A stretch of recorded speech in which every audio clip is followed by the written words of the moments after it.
Alright everyone, I'm back for some more of the 100 easy ways to make the world a better place for trans people.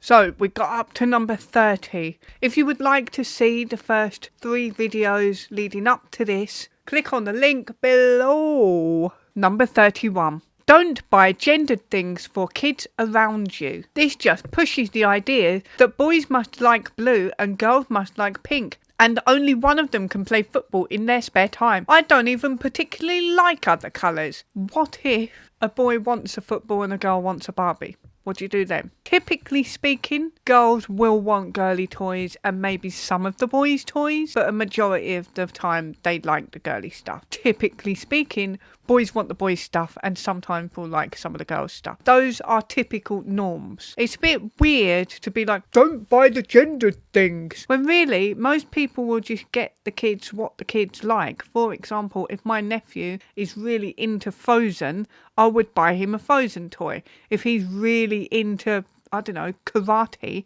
I would buy him a karate thing.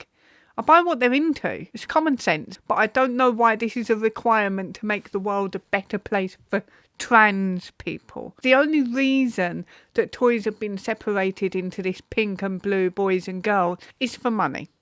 32. Stop pretending only trans people experience name changes or surgery. What? But I thought you wanted to be special. Me changing my name and a friend getting married and changing her surname meant we had to go through some similar legal process. Hang on a minute. You deciding to change your name to Kai Isaiah Jamal is totally different to a woman marrying a man and taking his surname. One's a tradition, the other one is a narcissistic project. Help trans folk with these legal procedures, whether that's telling us which bank is easy to change your name with or going through the deed poll process with her. No, it's not my job to do that. If you want to do some weird shit like change your name to, I don't know, Pickle Dunny and Monster Munch, you go do that by yourself. You want to be a great big 6-foot man and you want to call yourself Daisy, go and do that by yourself. I ain't gonna guide you through that and hold your hand through it, you weirdo. No, that's not my job. I'm not doing it. It means it doesn't feel like these are trans issues. They're really just confusing forms that nobody quite understands.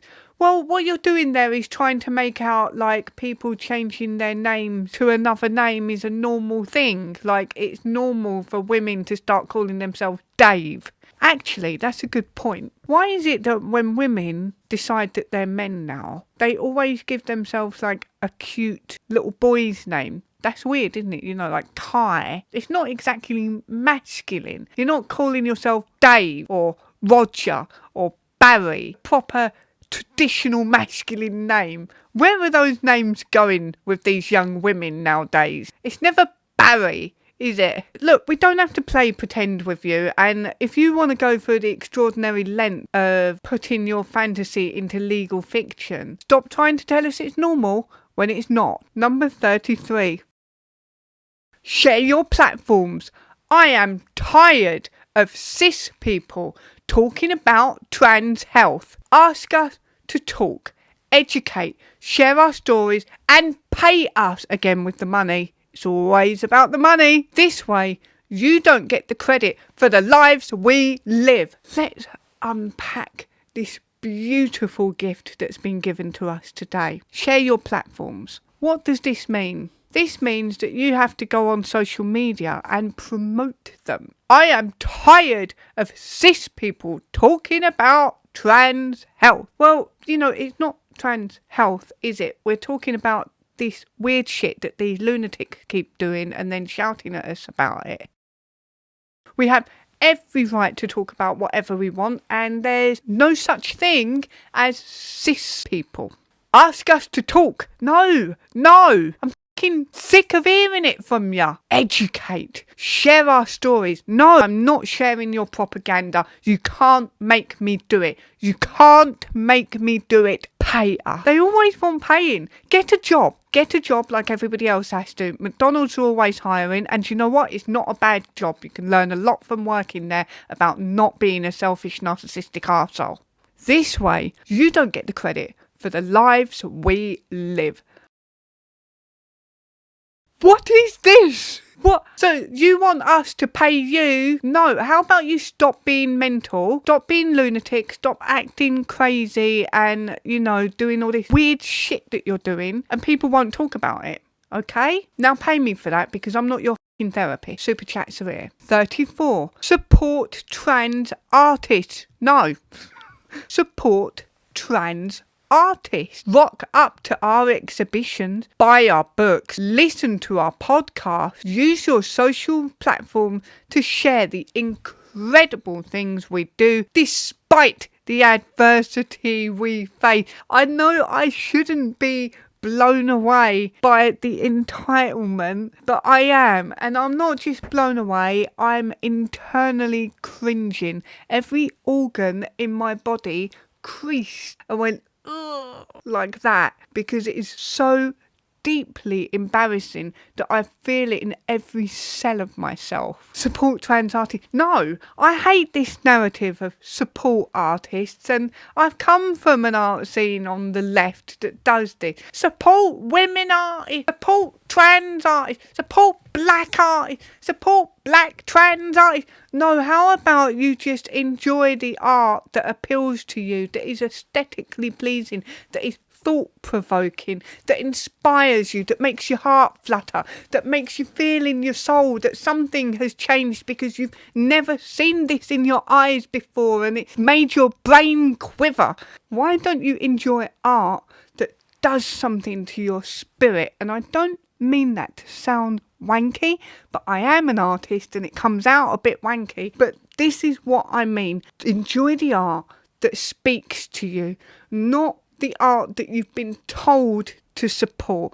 And I say that as a woman who could easily say, support the white woman of colour who is disabled. I've got more oppression point. No, I do the art that I'm compelled to do from within, that my mind says, this needs to go out now, this needs to go out. That my heart goes, this is so captivating to me that I can't think about anything else today except for getting this out. I will still do that art if nobody cared, if nobody liked it, if nobody even laid eyes on my art, I would still be doing that art. I paint and it gives me my headspace, it's my escape, it's my world that I can go into. I do my digital art as well and it gives me my voice. That is how I expressed myself as well. You need a bit of substance in your life to make it worthwhile, to make it meaningful. And if you don't have something that you can give yourself in that way, are you even able to be a complete human being on your own as a person? I know that's a lot to take in. I did not mean to go into a rant. I got artist triggered because I hate this idea of guilt tripping and bullying people into supporting my art financially. Like, it's so boring, it's so tiresome, it's so activisty and weird and so cringe to tell people that you have to buy this person's art because they're oppressed. No, you support the art that you think is good. And that's that. And you don't even have to support it. You enjoy it. I'm not looking for you to support me. Obviously, I love getting support and I love it when people love what I do and I love it when people do support what I do. But like I said, I would still be doing my art if not one set of eyes ever laid on them. And I know that sounds a little bit like, oh, just do it for the love and not for the money. I don't believe that's true either. Every artist would absolutely love to make enough money to create more art. And that's what I would love. But I don't believe in doing it in this way. In telling people, you've got to show up to my exhibition. No, you haven't. You can come to my exhibition I would love for people to see what I do, and that's what an exhibition is. It's an artist showing off and going, ta-da, look at all these lovely things I've made. But it's not about you supporting me in this weird way that they're saying it. This isn't just a trans issue. This is on the left. This is a thing they do. I've seen artists and musicians go online and complain to their audience, you didn't buy tickets to my thing, and if you don't buy tickets to my thing, we can't put on another show. And while that may be true, that's not the way to win an audience over. I don't feel like I necessarily want to buy a ticket to your show if you're just going to shout at me every time I don't do that. I want to buy tickets to shows of things that I think is going to be amazing. Like when I go to a comedy show, I'm going because I want to laugh my head off, not because this is the politically correct thing to support. If I go to an art exhibition, I'm going because I'm excited to see what this artist has done, not because it's the politically correct thing to support. You get the idea. I go to a music gig. I've been to so many gigs because my fella is a musician, and so I'm seasoned in seeing music. And one thing I said around about 2017, I started saying this: if we go to another festival and I have to stand there and watch another band regurgitate their political speaking points off of Facebook, I am going to go crazy. Because when I go to a music gig, I'm going there for a good time. I want to party. I want to hear music. I want to listen to the lyrics that I've listened to every day for a year and a half now. I want to see it live in the flesh with all the sensory experiences that come with that. I don't want to be lectured about politics, and that's what this feels like. Identity politics being thrust on us and shoved down our throats in every way possible. So this whole idea that you have to show up to their exhibition, buy their books, listen to their podcast. No, if you're not good enough and you're not A, working hard enough, you're not B, talented enough, you're not C, pushing it out on the internet enough in your own charming and refreshing way, people are not going to tune in to what you're doing. And if that's not happening for you, you need to work harder. You need to up your game rather than bullying people into supporting you because you're an oppressed minority and you've faced adversity. Fuck off with all of that.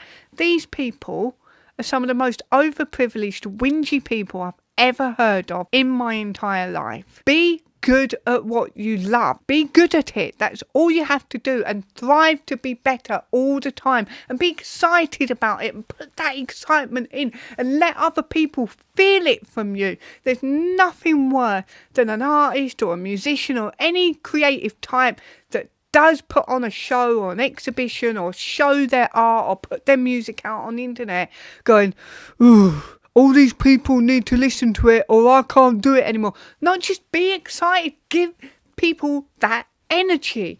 People want to be excited by what you're doing. They want to be thrilled. They want to feel something other than dread of what will happen if they don't support the thing. Don't be shit. That's all you have to do. It's not hard, guys. It's not hard. Pay me, by the way, because I've just given you that advice for free. I'm only joking. Support trans artists like me. I am a white, trans, disabled woman of colour. I am non-binary, bipolar, and I have pizza SD. I have ADHD of the liver and heartburn. If you do not buy my art, the children of my people will mysteriously die of genocide. If you identify as a white, heterosexual man, you must pay double because you are a privileged oppressor who needs to pay me reparation for the millions of years of slavery and oppression that you have committed against my peoples. I have a brand new 2024 calendars available, which I will be picking up on December 2nd and posting that same week. These are limited edition, so please order one quickly. I also have Christmas cards, beanie hat, prints, t-shirts, hoodies and goodies. Buying my art means supporting the most oppressed minority humanity has ever known on planet Earth. Buying my art means you are educating yourself to become a better person. If you do not buy my art, you are scum of the earth. You are a racist, Nazi, fascist, transphobe, homophobe, bigotphobe, absolute worst kind of Hitler there is. I will be reporting you to the police for hateful crimes. Buy my art or forever be on the wrong side of history. Forever and ever. The only way to save yourself from eternal white people damnation is to buy my art. The famous artist, BirdieRose.com. The famous artist, BirdieRose.com. For legal purposes, I have been advised to warn you that buying my art does not guarantee you a place in heaven with the Lord Baby Owen Jones and all of the lovely little lambs. 35. Don't expect trans folk to always congratulate you for being an ally. Sometimes you're just being a good person. I don't get a gold star for just being a good person. You're not a good person. This idea that you've got to go out of your way for people. I mean, we're on rule number 35. There's, rubbish at maths. There's just under 70 to go. There's 65 more rules. None of these are easy. They all involve going out of your way to put trans people ahead of yourself. And I don't think that's good advice in life. I think you should put yourself first. I think there's a time and a place for putting people above yourself. And I feel like this is what this article is sort of coercing people into ignoring their inhibitions and sort of shrinking themselves into the corner so that these absolute narcissistic lunatics can take over the space and quite literally trample all over you. Don't let these people walk all over you. It's a fucking disgrace how this is written. So don't expect them to congratulate you for being an ally. Well, I'm not a fucking ally, thank God for that. Sometimes you're just being a good person. I'm always a good person. Although I would like a gold star for it. No, look, nobody gets a gold star for being a good person, okay? Being a good person is the absolute bare minimum. However, I do live by the rule that I treat people how I'm treated. So if you treat me like shit, I'll treat you like shit. If you treat me nice, I'll treat you nice. And it's really not that difficult. 36. Oh my God, is anyone else getting tired of this? Does anyone else need a cup of tea? Jeez. 36. Donate to organisations and charities that are set up to aid and help trans folk. No, I'll donate to whatever I want to donate to. I won't do what you tell me to do. Don't be weird. There are so many organisations struggling with funding. I wonder why.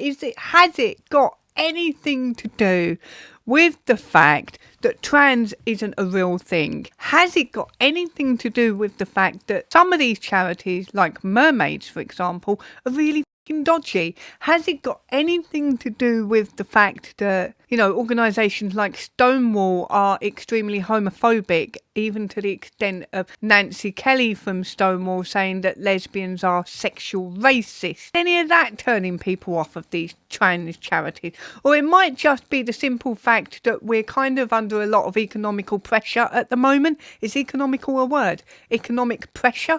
And a lot of people are just generally skint and they'd rather pay their bills and put food on the table.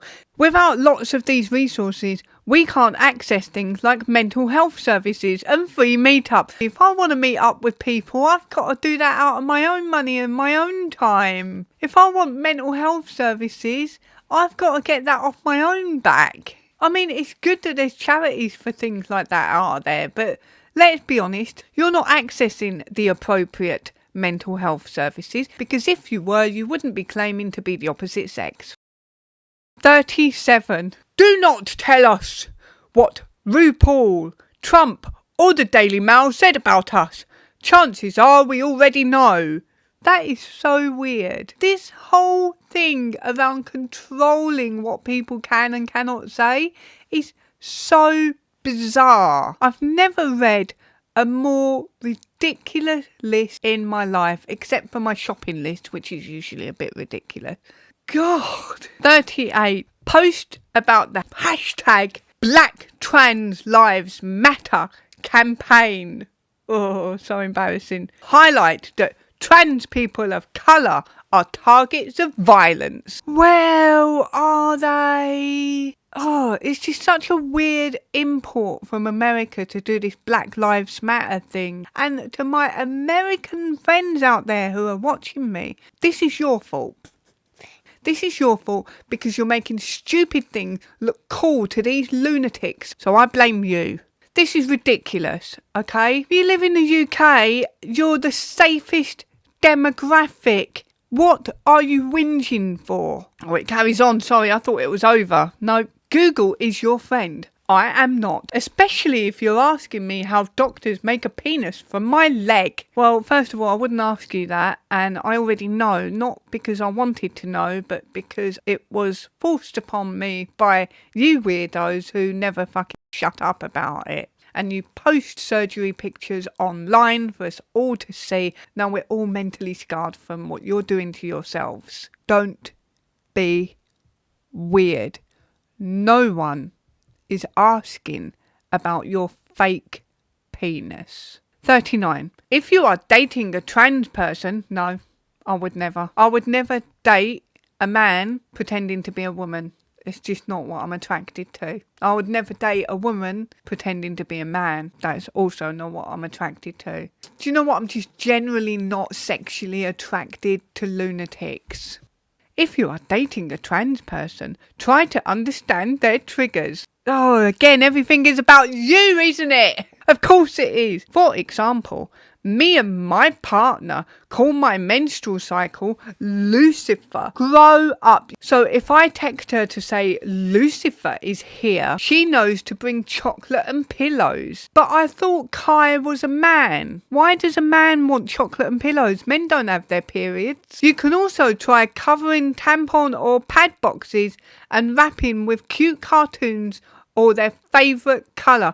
This is people that have been infantilised beyond repair. They cannot handle the reality that they are a woman. They cannot handle the reality of what a woman's body goes through. And they cannot handle the reality of being an adult. I don't need to do any of that shit because do you know what? I've been having periods since I was 11. So I had to grow up pretty quickly with this shit and it is gnarly. But I am so glad I'm not a big crybaby like these women are.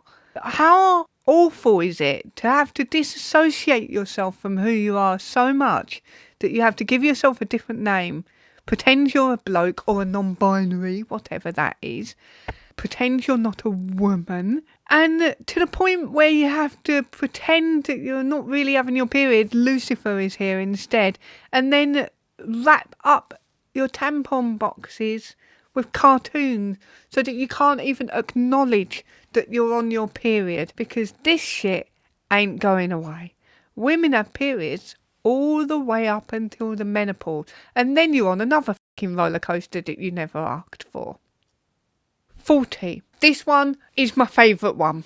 We're ending on a high, guys. I'm so sorry I was a bit more ranty and triggered than usual. It must be something to do with my woman biology. 40. Do not tell us we are playing the victim. We are the fucking victim! Amazing. Incredible. Of course you're the victim, because the victims are usually the ones writing 100 rules for the world to bend around them to make them more comfortable. That's usually the victim. The victims are usually telling people what they can and cannot say. The victims are usually definitely the ones telling everyone to pay them. The victims are usually definitely the ones telling everyone to shut up and listen to them. The victims are definitely usually the ones telling everyone what to do, think, say, and how to even breathe in this world. Definitely the victims, guys. Definitely the victims. Absolute wankers. See you later. Early in the morning, as the sun comes up, I just wanna have a cup. There's one drink, that's the one for me. Won't you please make me a cup of tea?